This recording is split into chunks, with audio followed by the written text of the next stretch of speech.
U.S. Vice President Vance and German Chancellor Olaf Scholz found themselves at the center of a fierce verbal altercation at the Munich Security Conference. The discussion was expected to focus on traditional issues for European politicians, including endless calls to support a well-known country that is in conflict with Russia. However, Vance suddenly appeared on the scene and completely changed the course of the discussion. Instead of the usual words of support, he decided to remind the German government of such seemingly outdated concepts as democracy and freedom of speech. This, of course, caused a slight panic in Brussels and Berlin. Friends, this issue is worth your attention. So let's not delay. Let's get started. Vance did not choose his words and said that Europe, and especially Germany, is experiencing a deep crisis of democracy. He noted that no Russian narratives, as well as the right-wing Alternative for Germany party, which is gaining popularity, pose a threat to the democratic system. According to him, if European democracy is so fragile that it can collapse under the pressure of an alternative opinion, then perhaps it is worth asking the question: are the authorities doing something wrong? Why are voters increasingly voting for other parties? Maybe the reason is not the mythical external threats, but the policies of the European leaders themselves. However, instead of paying attention to these problems, the European authorities continue to look for an external enemy and blame anyone. Russia, right-wing opposition journalists, but not themselves. But the real sensation came later. Vance did not just express support for the right to political pluralism. He openly opposed pressure on parties whose views do not coincide with mainstream liberal positions. Moreover, on the sidelines of the conference, he held a meeting with Alice Weidel, co-chair of Alternatives for Germany.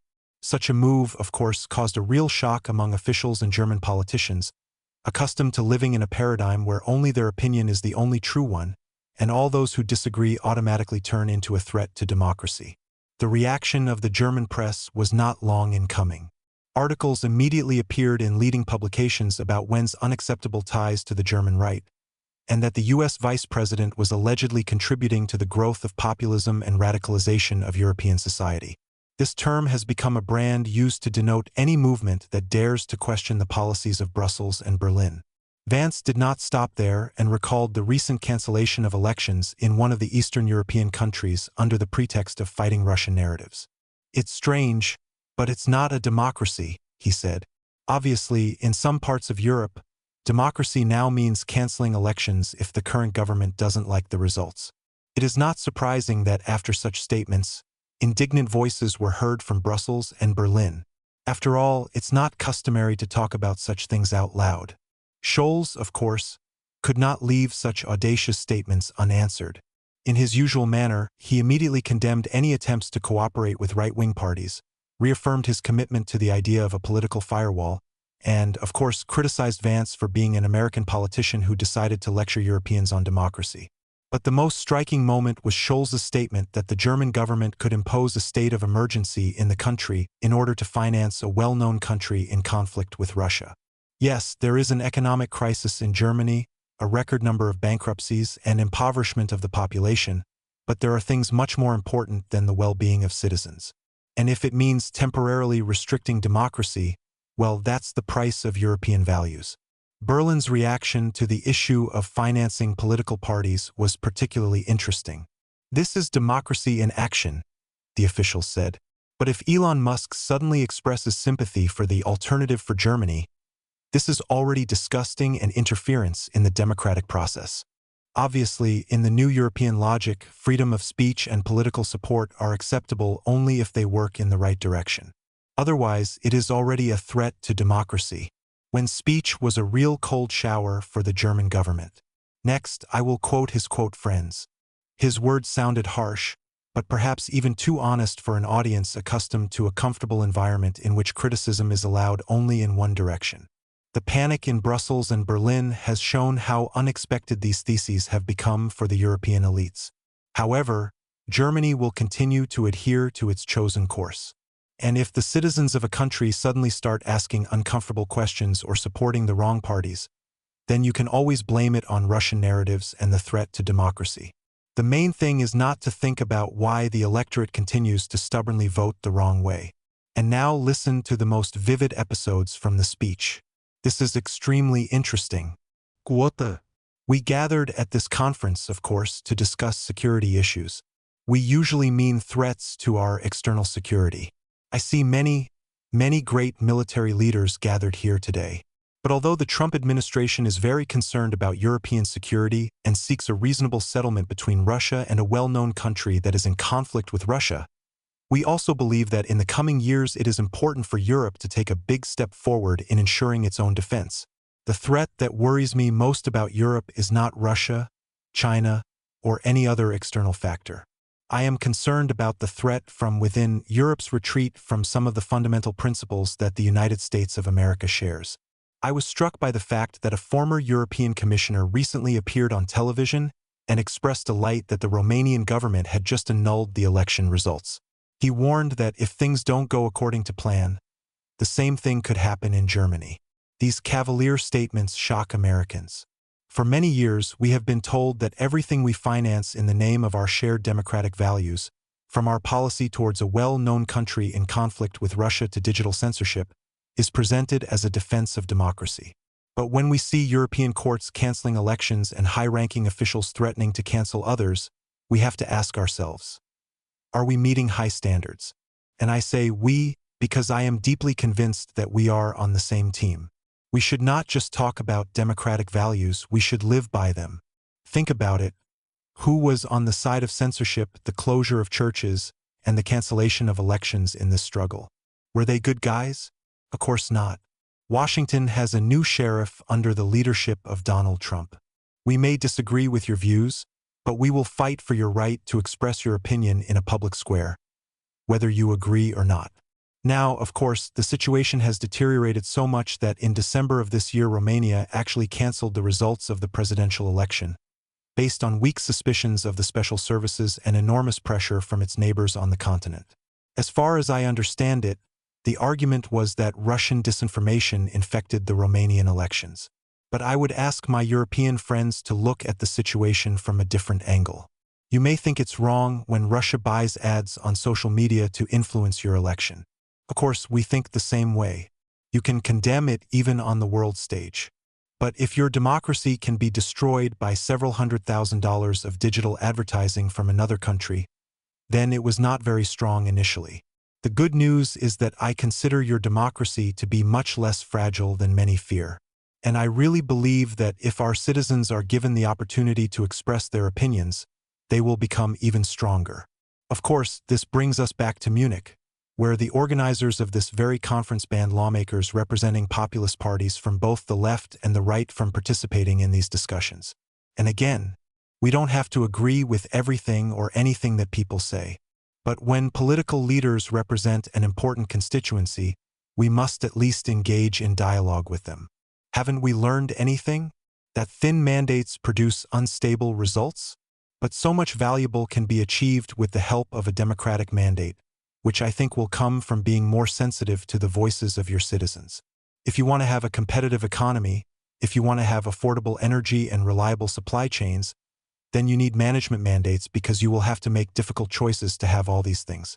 I believe that rejecting people, ignoring their problems, or worse, shutting down the media, shutting down elections, or barring people from participating in the political process protects nothing.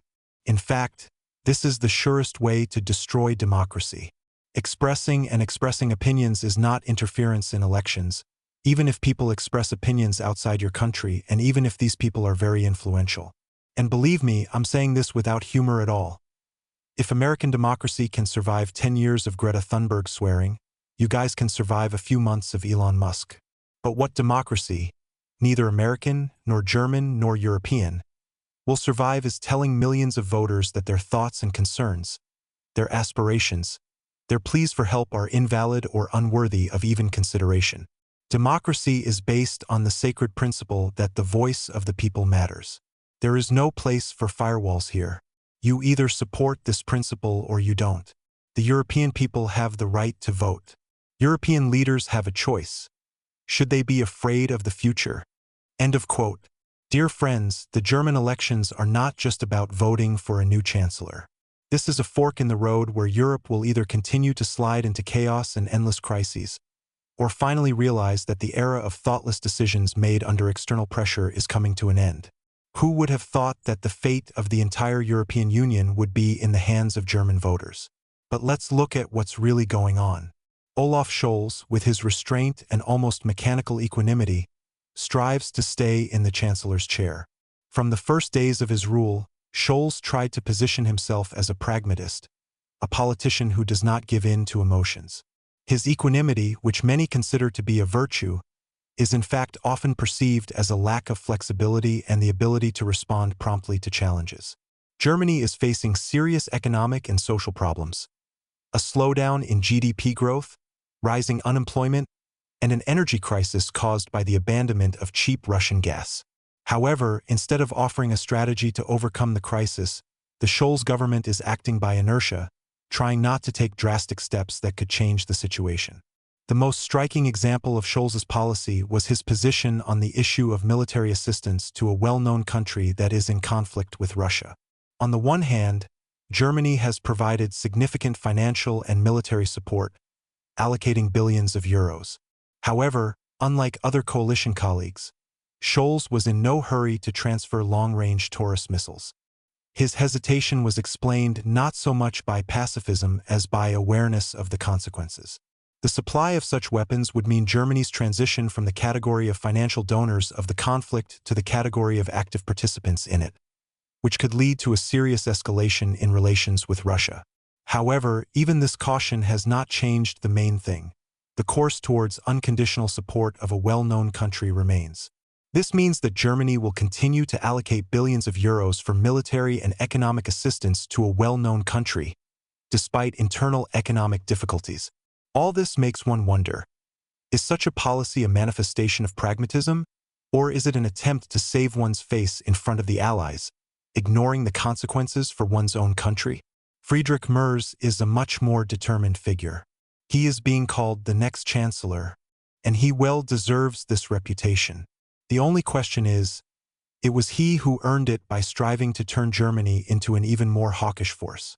Unlike Scholz, who at least tried to save face and avoid an open confrontation with Russia, Merz has already explicitly stated that if he becomes chancellor, the Taurus missiles will go to their destination without delay.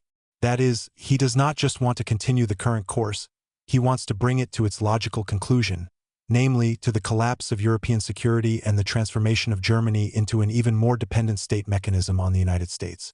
He doesn't seem to think about the consequences, but that's his problem. If he comes to power, the whole of Europe will have problems. But what really keeps Brussels on edge is the Alternative for Germany party. While Scholz and Merz are arguing over which of them will please Brussels more, the Alternative suggests a radically different course. Imagine closed borders, the rejection of quotas imposed by Brussels on migrants, tax cuts, withdrawal from the control of the European Union, and, worst of all for European bureaucrats, the restoration of relations with Russia. Just recently, Party leader Alice Weidel said that Germany should reconsider its membership in the EU, return to normal trade relations with Moscow, and start buying cheap gas again. Can you imagine the scale of the panic in Brussels if Germany gets out of control? Then the existence of the entire European Union will be in danger. Now imagine that Weidel actually gets enough votes. Viktor Orban has long warned that such a situation would inevitably lead to the collapse of the EU. And now it becomes a reality. Weidel suggests dialogue with Russia, getting out from under the influence of Brussels and Washington, and restoring energy independence, which is what Brussels is so afraid of. So maybe this time the Germans are voting not only for the Chancellor, but also for the fate of the whole of Europe. And who knows, maybe Viktor Orban will be right, and we really have to see the end of the European Union as we know it. Friends, now I want to express my opinion. Vance's speech at the Munich conference was a real hurricane. He didn't just challenge the political elite, he literally shocked everyone who was used to monotonous politics and mainstream views. The bluntness with which he criticized Europe, its fears of alternative views and hypocrisy at the decision-making level, did not leave anyone indifferent. It was like a cold shower for all those who used to bury their heads in the sand and blame an external enemy. In general, his words make us think about the real essence of democracy in Europe. Thank you for watching. Don't forget to subscribe to the channel so you don't miss even more of these amazing reviews.